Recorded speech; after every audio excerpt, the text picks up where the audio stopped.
처음 보는 지체들도 있고 또 계속 3주째 보고 있는 지체도 있는데요. 저는 프랭교회에 부임한 지 3주밖에 되지 않은 황태건 목사입니다.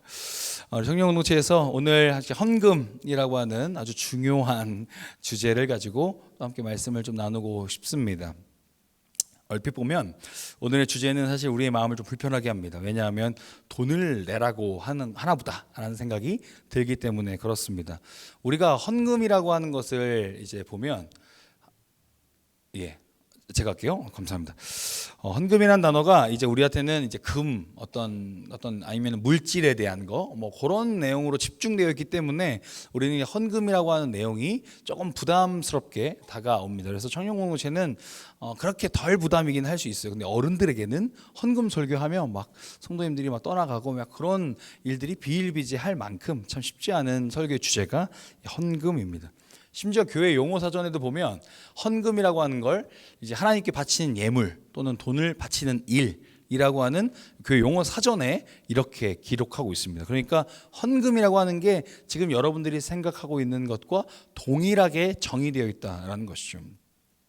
분명한 건 이제 우리가 황금 만능주의, 물질주의, 어찌 보면 당연한 자본주의 시대를 살아가면서 돈이라고 하는 게 우리에겐 좀 중요한 요소가 되면서 금이라고 하는 것에 우리가 좀 많이 마음을 담기 시작하면서 사회 가운데는 기브앤테이크를 하잖아요. 그러니까 이게 신관 안에도 들어오면서 내가 하나님께 이 정도는 드려야 내가 이 정도를 받을 수 있다. 소위 기브앤테이크를 하나님과 딜하면서 신앙생활을 하기도 합니다.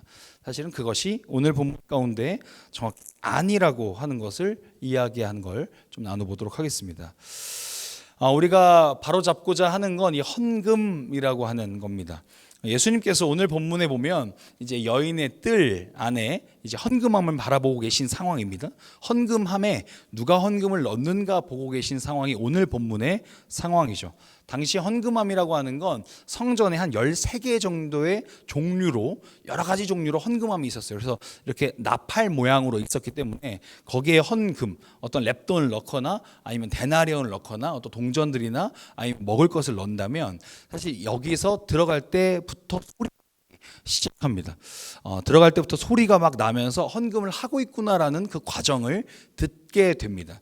나중에 대구의 팔공산 같은 데 가면 이제 큰 절이 하나 있어요. 근데 수능 때 저희가 이제 한 이번 시즌이겠죠. 수능 같을 때 아니면 신년 아니면 직전 이럴 때 보면 정말 계속 바닷소리가 들리거든요. 팔공산에서 처음에 낼 때 그 절이죠, 절에서 이제 어떤 헌금이 이게 어떤 현금이나 아니면 어떤 곡물 같은 걸 막 낼 때 관을 타고 내려오는 소리가 바닷소리처럼 들리더라. 라고 하는 얘기가 있을 정도로 그런 관들을 일부러 만들어 놓는 겁니다. 그러니까 이때 당시에도 사실 그러려고 만든 건 아닌데 그것이 악용된 거죠. 사실 헌금을 내면 그 과정으로 중앙으로 집내기 위해서 만들어 놓은 건데 우리는 그 소리를 이용해서 내가 헌금을 많이 내고 있어 라는 걸 드러내고자 했던 그때 당시의 문화가 있었다라는 겁니다. 오늘 본문을 보면 이제 부자들과 가난한 여인이 등장하는데 부자들은 많이 넣었다라고 기록합니다. 헬라어 성경에서 보면 에발론이라는 단어를 쓰거든요. 그 단어는 반복적으로 넣었다라는 표현이에요. 그러니까 완료되지 않는 시제예요. 계속 진행형 시제를 쓰는데 계속해서 내가 돈이 많은 사람임을 드러내기 위해서 많은 액수를 자주 넣었다라고 하는 걸 설명하고 있습니다. 그에 비해서 이제 한 과부는 두렙돈 곧 한 고드란트를 넣었다라고 합니다. 사실 이 두렙돈이라고 하는 걸 지금 뭐 역사적으로 발굴해낸 조그만 동전 같은 건데 그런 동전이 사실은 그때 당시에 최소 화폐였어요. 그러니까 화폐로 따졌을 때 1,000원 정도 되는, 그러니까 물론 100원, 500원 이렇게 있지만 1,000원 정도로 보자는 거예요. 1,000원 정도로 봤을 때 이 과부는 1,000원을 넣은 거고 부자는 수백만 원을 그냥 막 동전으로 변화해서 막 쑤셔 넣고 있는 그런 느낌을 상상하시면 확실히 와 닿을 것 같습니다. 오늘 본문과 이제 병행 구절인 누가복음 21장에 보면 이 과부에 대해서 설명하는데 페니크란이라는 단어를 쓰거든요. 그 단어가 진짜 가난한 사람이에요. 진짜 우리가 찢어지게 가난하다라고 하는 게 이제 우리 이 시대에는 사실 찢어지게 가난하다는 표현을 잘 못 써요. 왜냐하면 먹는 게 딱 절단되는 사람들이 그렇게 많진 않아요. 물론 있습니다. 서울역 주변에 여전히 쪽방촌이 있어요. 그 사역을 가면 정말 처절하게 사는 사람들이 있습니다만, 우리가 찢어지게 가난한다는 건 너무 못 먹어서 우리의 항문이 찢어질 정도로, 우리가 변을 못 볼 정도로 그렇게 가난하다. 풀떼기만 먹으니까, 그냥 지푸라기만 먹으니까 그렇게 가난하다라고 설명을 하는 거거든요. 근데 이 과부는 그렇게 설명하는 거예요. 여기서 말하는 이 과부라고 하는 게 단순히 남편이 없는 그냥 당당한 여인도 아니고, 시대적으로 봤을 땐 남편이 없는 여인은 보호막이 없는 여인이에요. 왜냐하면 남성 중심 사회니까 어쩔 수 없이 보호막도 없고, 그리고 가난해서 내가 스스로 능력이 있을 수가 없는, 그러니까 사회생활도 못하는 거고 아무것도 빌어먹고 살 수밖에 없는 존재, 가장 최약층의 존재가 과부라고 성경이 이야기하는 거죠. 그런 과부는 1,000원을 넣었다라고 이야기해요. 그리고 여기서 넣었다라고 하는 단어도 똑같이 이제 에발렌이라는 다른 단어를 써요. 그러니까 아까 표현했던 그 단어와 다르게 이번에는 완료 시제 한 번만 넣었다라고 기록하거든요. 그러니까 극명하게 차이가 나는 거죠. 횟수도, 가진 재물의 양도, 겉모습도, 여러 가지 모든 조건들이, 이 사람 부자들은 정말 완벽하게 계속 차고 넘치는 사람들이고, 가난한 자들은 정말 한 번 내기도 겨우겨우 낼 수밖에 없는 정말 인생의 끝에 서 있는 사람들이다라는 이야기인 거죠. 누가 보아도 사실 부자가 가장 많이 넣었다라고 평가할 수밖에 없어요. 제3자의 시선에서 이 사람들 중에 가장 많이 넣은 사람은 부자야 라고 설명할 수밖에 없는데, 예수님은 이렇게 설명하세요. 예수님은 이렇게 평가하시죠. 부자는 그의 재산의 일부를 넣었지만 과부는 그가 가진 모든 것을 넣었다라고 예수님이 직접 말씀하시는 거예요. 예수님은 헌금이라고 하는 것의 정확한 본질을 알고 계셨군요. 왜냐하면 헌금을 제정하신 분이 예수님이니까요. 예수님은 곧 하나님이시니까요. 이 성전을 지을 때, 그리고 성전에서 예배를 드릴 때 예배법을, 그리고 민족들에서 살아가는 생활법을 제정하신 분이 하나님이세요. 하나님이 율법을 주셨단 말이에요. 그럼 율법을 예수님은 당연히 모든 걸 알고 계셨겠죠. 그러니까 그 뜻을 뭔지를 알고 계셨던 거예요. 그러니까 이 평가를 정확하게 내리실 수 있었던 거죠. 예수님께서 보이고자 하셨던 그 헌금의 기능, 그리고 헌금의 어떤 목적이라고 하는 걸 오늘 말씀을 통해서 좀 보고 싶습니다. 가장 첫 번째로는 우리 히브리서의 말씀을 좀 볼 텐데요. 히브리서 12장 1절에 이렇게 써 있어요. 그러므로 형제들아, 내가 하나님의 모든 자비하시는 너희를 권하노니 너희 몸을 하나님이 기뻐하시는 거룩한 산제물로 드리라. 이는 너희가 드릴 영적 예배니라. 우리가 이 본문을 가지고 예배에 대해서 굉장히 많은 특강들을 하고, 저도 정말 예배 특강을 할 때 꼭 빠지지 않는 이야기가 이 히브리서 12장 1절에, 그런데 여기서 말하는 몸이라고 하는 거요, 이게 소마타라고 하는 전인격을 쓰거든요. 몸이라고 하는 헬라어가, 히브리어가 여러 가지가 있어요. 사락스라고 하는 이 겉껍데기, 살 덩어리가 있고, 우리 여기서 말하는 소마타라고 하는 표현은 전인격이에요. 몸과 마음이 하나님께 드려라 라고 하는 거거든요.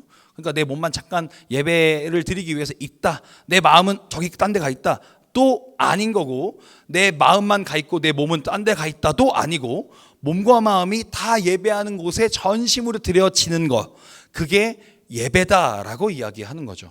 영적 예배라고 해서 뭔가 이렇게 떠나드는 홀령처럼 뭔가 그런 느낌적인 느낌, 몽환적인 느낌 속에서 예배 드리는 건가? 라고 생각하지만 그게 아니라 하나님 말씀하신 예배는 내 몸과 마음이 정확하게 하나님 안에 있는 걸 예배라고 해요. 그래서 그 예배가 오늘 드려지는 이 1시간의 예배만이 아니라 우리가 살아가는 모든 곳 가운데 내 몸과 마음이 하나님께 있을 때 그게 예배다라고 하는 것이고, 그 예배가 곧 삶이 되는 것을 그리스도인이다라고 설명한 거거든요. 그런 관점에서 이 몸을 그렇게 설명합니다. 지금 여기서 보면 오늘 본문에서 과부의 헌금에 대해서 설명할 때 생활비 전부를 넣었다라고 설명하시는데, 생활비 전부가 그의 삶이 이것을 내면 끝이 날 수도 있을 정도의 전부를 말하는 거예요. 이것도 비온이라는 헬라어로 쓰는데, 그 단어가 끝을 염두에 둔, 생명을 담보한, 그리고 마지막 목숨을 가지고 있는, 붙들고 있는 것이라는 얘기예요. 그러니까 이 과부는 지금 갖고 있는 1,000원을 내면 이제 그 다음 끼니부터 나는 어떻게 할 수 없는, 그냥 절벽 앞에 놓여져 있는, 그냥 더 이상 굶게 되다가 끝일 수도 있는 상황에서 자신이 가지고 있는 전부, 자신의 생명을 넣었다라고 설명하죠. 하나님은 지금 과부의 마음을 보신 거예요. 중심을 보셨다라고 표현하죠. 그런데 우리는 그 중심이라고 하는 걸 악용하기도 해요. 왜냐하면 그 중심이라는 게 하나님, 내가 이렇게 좀 많이 갖고 있긴 한데 이 정도쯤 드리면 하나님 좀 만족하시지 않을까요? 내가 이 정도쯤 드리면 그냥 본래 받았던 이런 감사의 고백 중에 그냥 조그만 일부, 그러니까 그 일부의 일부를 조금 내가 주머니에 꽁치는 한이 있더라도 드리는 건 드리는 거니까, 이건 진짜 감사하게 드리는 거니까 하나님 받아주실 거죠 라고 하는 마음으로 드릴 수 있으나, 하나님은 정확히 그걸 아시죠. 우리의 마음을 아시고 전부를 넣었다라고 표현하지 않고 너도 부자와 같다라고 표현하실지 모르겠어요. 봉헌은 많고 적음이 중요한 것이 아니에요. 봉헌, 헌금이라고 하는 거요, 그 행위는 우리가 마음을 다해서 드리는 게 정말 중요해요. 그래서 예배 공간 가운데 기억해 보세요. 우리 교회도, 그리고 여러분들이 평생에 자라왔던 교회들도 생각해 보면 봉헌함은, 헌금함은 언제나 교회 입구에 있습니다. 그렇죠? 대부분 그래요. 헌금 바구니를 돌리지 않는 한. 근데 이게 첫 번째 어떻게 제정됐냐면, 지금이야 이제 그렇게 놓고 CCTV 보고 누가 훔쳐가지 않나 막 이렇게 보고 있는 상황일 수 있으나 원래 그 헌금함이 예배당 입구에 있었던 건, 하나님 한 주간의 삶이 하나님의 것으로, 하나님께 주신 생명으로 한 주간 열심히 살다가 세상 가운데서 살다가 이제 하나님 예배하러 예배당으로 나아갑니다. 그런데 지난 한 주간의 삶이 하나님의 것이었음을 봉헌 드립니다. 그러면서 내 물질도 하나님의 것이었고요, 내 시간도 하나님의 것이었고요, 내 몸도 하나님의 것이었군요. 하나님 모든 거 하나님께 의탁하며 고백합니다 하면서 봉헌을 하고, 헌금을 넣는 게 아니라 내 마음을 쏟아놓고 예배당으로 들어가서 우리를 부르신 하나님 앞에서 영광으로 찬양하고 회개하고 다시 말씀으로 결단하고 축도로 파송되어서 세상 가운데 다시 나아가는 게 예배예요. 예배 공간의 구조가 그러한 거예요, 원래는. 그런데 우리는 그 의미를 많이 잃어버렸죠. 헌금함에 헌금 넣지 않으면 약간 덜 떨어진 성도거나 믿음이 없는 성도로 치부되기 십상이고, 좀 두꺼운 봉투를 넣으면 좀 뭔가 당당하고 뭔가 이렇게 괜찮고, 뭐 겨우겨우 넣는 막 한 1,000원짜리 막 봉투에 겨우겨우 넣어서 그럼 눈치 보면서 넣고, 그런 게 아니란 거예요. 헌금은 그런 게 아니에요. 액수가 중요한 게 아니에요. 우리가 드릴 수 있는 걸 최대한 드려라, 그것도 아니에요. 우리의 몸과 마음을 하나님께 드리는 것 자체가 헌금이에요. 우리의 삶이 주님의 생활비 전부라고 하는 표현은 결국 내 삶의 주권이 하나님께 있음을 고백하는 게 헌금이라고 하는 것의 가장 첫 번째 주제예요. 정말 중요한 주제죠. 예배의 순서 가운데 특별히 청년공동체는 이 공간에 저기가 이렇게 세팅이 되어 있어요. 웰컴하는 곳이 저렇게 세팅이 되어 있어서 제가 터치하지 않았으나 이제 바꿔갈 겁니다. 우리 공동체도 그렇다 헌금을 많이 걷기 위한 장치가 아니라, 여러분 나중에 한번 안내를 해드리겠지만 들어올 때 봉헌함이 문 앞에 먼저 놓여져 있다면 거기서 봉헌함을 바라보면서 하나님 지난 주간의 삶도 주님의 것이었습니다 고백하고 입당 안으로 들어오십시오. 그러고 나서 하나님이 주신 은혜를 누리고 다시 그 문 밖으로 나가서 세상에서 살아내십시오. 그것이 진짜 헌금함이니 우리는 그렇게 해갈 겁니다. 그런 흐름만 봐도 단순히 봉헌이라고 하는 게 돈이다라고 표현할 수 없겠죠. 온전한 의미만 봐도 돈이고 금이라는 게 아니라는 걸 알 수 있다라는 겁니다. 그리고 더 나아가서 헌금은 이런 의미가 있어요. 두 번째는 이런 그림을 좀 보여드리고 싶어요. 엘 그레코의 이제 성 마르티노와 거린이라고 하는 이제 명화인데요. 이것이 1500년대에 활동했던 스페인의 화가가 그린 이제 그림이에요. 로마 군인이었던, 말을 탄 사람은 로마 군인이에요. 로마 군인으로 근무하던 마르티노라고 하는 사람이 이제 돌아오던 중, 이제 성으로 복귀하던 중에 거지를 만납니다. 거지를 만나는데, 마르티노는 지금 전장에서 돌아오고 있는 거기 때문에 내 주머니에 어떤 현금이 많거나 가진 게 없어요.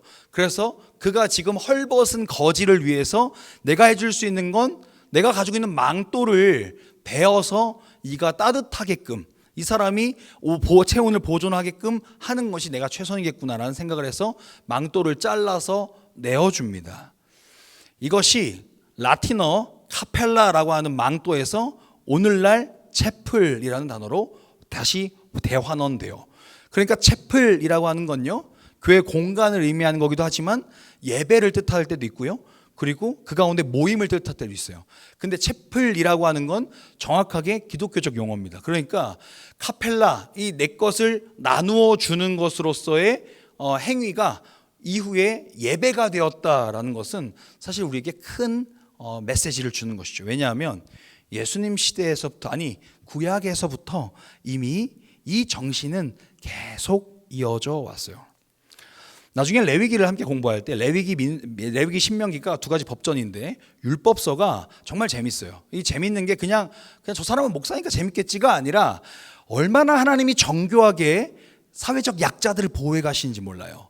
그러니까 그냥 대충 법을 주시면서 이 안에 너희끼리 알아서 지켜, 세상 너 알아서 해, 그게 아니라 사회적 약자를 위해서 법을 제정해 가시고, 그 가운데 너희 가난한, 너희 많은 자들아, 부유한 자들아, 권력 있는 자들아, 이들을 괴롭히지 마라 라고 하시면서 희년이라고 하는 대축제도 만드시는 거예요. 그렇게 6년 7년 해가지고 총 50년째 되는 해 종도 풀어줄 정도로 모든 법들을 사회의 가장 가난한 자들을 위해서 만들어 두신 거죠. 그 가운데 신명기 법전에 신명기 12장부터 26장까지가 법전인데, 율법서에 가장 첫 번째 뭐라고 쓰여 있냐면 함께 즐거워하라 라고 쓰여 있어요.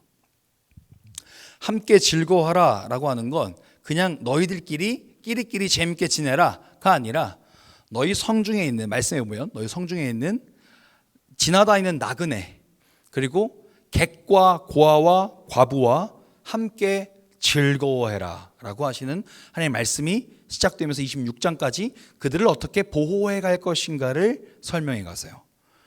그러니까 그것이, 그 구약의 율법이 나중에 예수님 시대에 와서 예수님이 강령의 두 가지를 요약해 주시죠. 하나님 사랑해라, 그리고 이웃 사랑해라 라고 하셔요.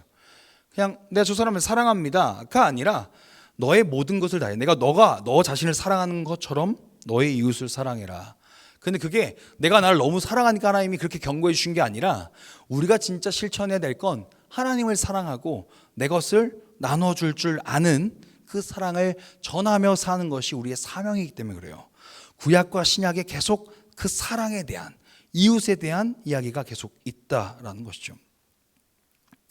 보면 고린도후서 8장 5절에 고린도 교회가 참 어려울 때 이렇게 이야기를, 우리가 바라던 것뿐만 아니라 그들이 먼저 자신의 것을 주께 드리고 또 하나님의 뜻을 따라 우리에게 주었도다. 지금 예루살렘 교회가 너무 어려워요. 그런 상황에 예루살렘 교회가 어려우니까 사도 바울이 후원 연보를 막 거둡니다.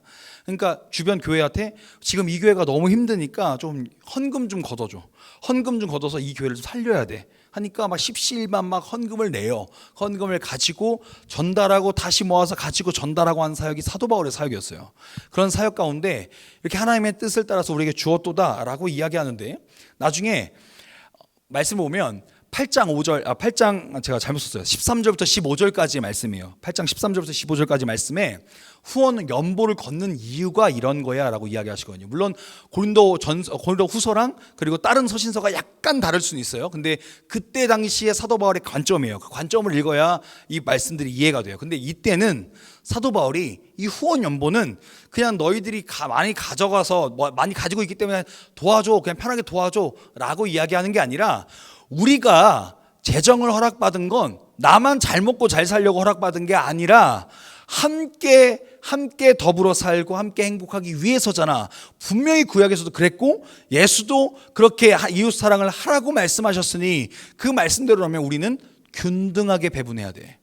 사회주의를 이야기하고 있는 게 아니에요. 우리가 가진 자라면 없는 자들을 향하여 내어줄 줄 아는 게 필요하다라고 하는 거죠. 그러면서 더불어 행복한 거, 그게 신명기 12장에서 함께 즐거워하는 거, 예수님 시대에 이웃 사랑하는 거, 동일한 이야기인 거예요. 그것이 헌금이다라는 거예요. 왜냐하면 헌금은 내가 내 것이 아니라는 것을 고백하는 거니까. 내 삶도 하나님의 것이고, 내가 가진 재정도 하나님의 것이고, 내가 가진 시간도 하나님의 것이고, 내가 가진 건강도 하나님의 것이니까 그것들을 나눌 줄 아는 사람이 되어야지. 왜냐하면 내 게 아니니까, 내 것이 아니라 하나님의 것이니까, 하나님은 더불어 함께 즐거워하길 원하시니까. 그런 점에서 헌금의 의미가 있는 겁니다. 하나님 나라가 공동체로서 함께 누려지고 또 세상이 함께 누릴 수 있도록 하게 하는 것이 진짜 헌금의 의미예요. 그러니까 헌금은 주일날 딱 한 번 와서 저 헌금통을 바라보면서 내 주머니에 있는 쌈짓돈을 꺼내서 그냥 통 안에 던져 넣는 행위가 아니라 지금까지 내 전 인격적인 모든 것을 담아내어 드리는 거, 그리고 그 고백한 것처럼 밖에서도 그렇게 살아내는 거가 헌금의 진짜 의미다라는 거죠. 그런 점에서 지금 우리의 헌금은 조금 달라요. 지금 제목에 보면 여러분 한문을 잘 읽으실 수 있는 분은 이미 읽으셨겠지만 우리가 지금 쓰고 있는 헌금은 이러한 헌금을 써요. 헌금의 사전적 정의가 이래요.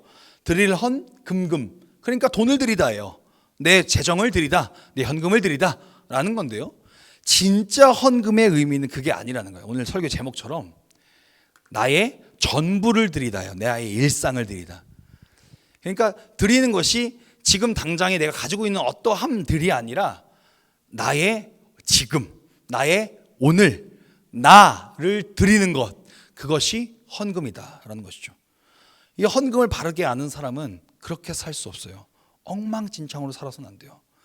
헌금을 바르게 안다면 공동체를 사랑할 수밖에 없어요. 헌금을 바르게 안다면 하나님께서 허락하신 모든 세상 만물을 사랑할 수밖에 없어요.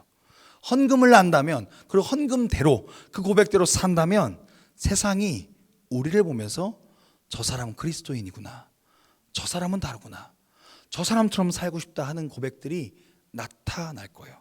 그게 빌립보에서 얘기한 것처럼 착함 받을 만하며 칭찬 받을 만한 것들을 너희가 가져라 하시는 사도 바울의 권면이기도 한 거죠. 사랑하는 청년 여러분, 우리는 하나의 공동체를 이렇게 세워가고 있습니다. 새롭게 우리 교회 공동체가 꽤 오랜 시간 이 시기를 경험해 오고 세워져 왔죠. 35주년이 되었어요. 근데 우리의 청년 공동체도 35년이 되느냐? 그렇진 않아요. 여러 가지 굴곡들이 분명히 있었고 우리가 그 가운데 우리의 마음이 좀 어려울 때도, 우리의 마음이 고양될 때도 있었죠. 그런데 하나님께서 다시 한번 우리에게 말씀하시는 건, 제가 기도하면 기도할수록, 제가 같이 이 공동체를 위해서 기도하고 준비하면 준비할수록 하나님께서 원하시는 건 정말 새로운 공동체, 그러니까 이전의 것은 없어지는 공동체가 아니라 이전의 것들을 담고 있는 더 전진해가는 공동체를 하나님이 계속 꿈꾸고 계시는구나를 발견하게 돼요. 그런 점에서 우리 공동체가 이러한 공동체가 되었으면 좋겠어요. 우리 공동체가 여러 가지 사역들 많이 하는 거 좋아요. 뭐 각 부서에 섬기는 거 너무 좋습니다. 그런데 그게 중요하지 않아요. 그게 중요한 게 아니에요. 가장 중요한 건 내가 하나님 앞에 선 예배자인가, 내가 진짜 그리스도인인가, 내가 정말 하나님께 붙들린 자가 그렇게 되고 있는가, 그렇게 살고 있는가. 그게 점검이 안 되면 우리는 교사, 성가대, 미디어, 그리고 어느 사역자, 나도, 저도요, 이런 목사, 다 부질없는 거예요. 하나님 앞에서 다 나중에 지탄받아 마땅한, 벌받아 마땅한 정도로 그런 게 될지 몰라요. 부끄러운 게 돼서는 안 되겠죠. 여러분, 시작된 이번 한 주간의 삶 가운데 우리가 다시 한번 우리의 일상을 살아낼 때 정말 이 헌금의 의미를 좀 바르게 알고 열심히 살아내었으면 좋겠어요. 여러분의 인생은 여러분의 것이 아닙니다. 여러분이 계획한다 할지라도 여러분의 뜻대로 잘 안 가져지죠. 그렇게 잘 안 돼요. 호락호락하지 않습니다, 인생이라는 게.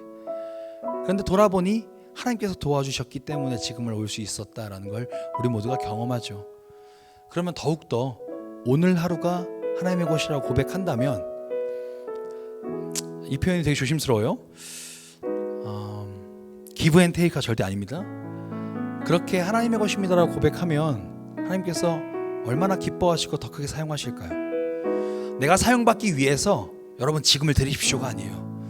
지금 결단하면 하나님이 20년 뒤에 막 수익률 높아지는 막 엄청난 걸 주실 겁니다. 아니에요. 그런 건 아무도 모릅니다. 우리의 영역이 아니에요. 그러나 장담할 수 있는 건 하나님이 너무나 기뻐하신다는 거죠.